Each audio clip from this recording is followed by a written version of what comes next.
in the suburbs or on the outskirts. You've probably heard both, maybe even used them interchangeably. But here's the thing. They are not the same. At all. One describes a planned community and the other, well, that's more like the wild edge of a city. So today, we're going to clear up the confusion for good. So what is the real difference? Is this just a tiny detail for grammar nerds, or does it point to something much bigger? Well, spoiler alert, the difference is huge. It all comes down to their character, their function, and yeah, one super simple grammar rule. Okay, so here's where things get a little fuzzy for people. Both the suburbs and the outskirts are away from the city center. That part's true. They share that one basic idea. But as you can see with that big not equal sign, that is pretty much where the similarities stop. To really get this, we need to go a bit deeper and look at what makes each of these places what they are. Let's break down their core identities, starting with the suburbs. First up, the suburbs. When you hear that word, you probably picture something pretty specific, right? Streets lined with houses, maybe some gardens, parks where kids are playing, and that's exactly it. Suburbs are fundamentally residential. They are a planned, integral part of the city's ecosystem. And then you have the outskirts. This is the fringe, the very edge, and it is a much more mixed bag.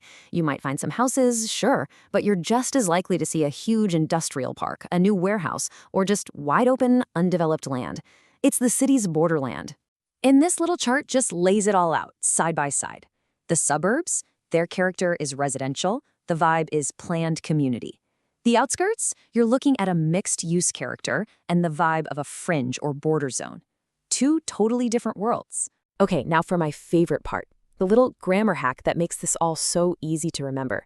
It's all about the prepositions we use. If you can remember this one simple trick, you will never get it wrong again. For suburbs, it's simple. You are in the suburbs. You live in a suburb. You're going to a party in the suburbs.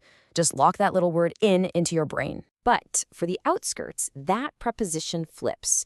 You are on the outskirts. That new factory is being built on the outskirts. See?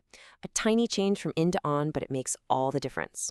And if you're wondering why, here's a great way to think about it. A suburb is a defined area, right? It has boundaries. You are physically in that space. But the outskirts are more like a line, a boundary, and you're always on a line. Just like you'd be on the border between two countries. All right, enough with the theory. Let's put this into practice and see how it all plays out in a few real-world scenarios. This is where it's going to become crystal clear. Okay, scenario 1, housing. Where would you buy a house to raise a family? You'd do it in the suburbs, because that's the whole point of those residential communities. But where would you build a giant logistics warehouse? On the outskirts, where there's plenty of space and it fits that mixed-use industrial vibe. Let's talk about commuting. You hear about people commuting from the suburbs all the time because suburbs are designed to be connected to the city center. But travel on the outskirts can be a different story. You might find fewer buses, less infrastructure. It just feels more remote, because it is. And finally, let's think about development. Suburbs are almost always planned communities. Someone thought about where to put the parks, the schools, the houses. The outskirts, on the other hand, often feel like a work in progress.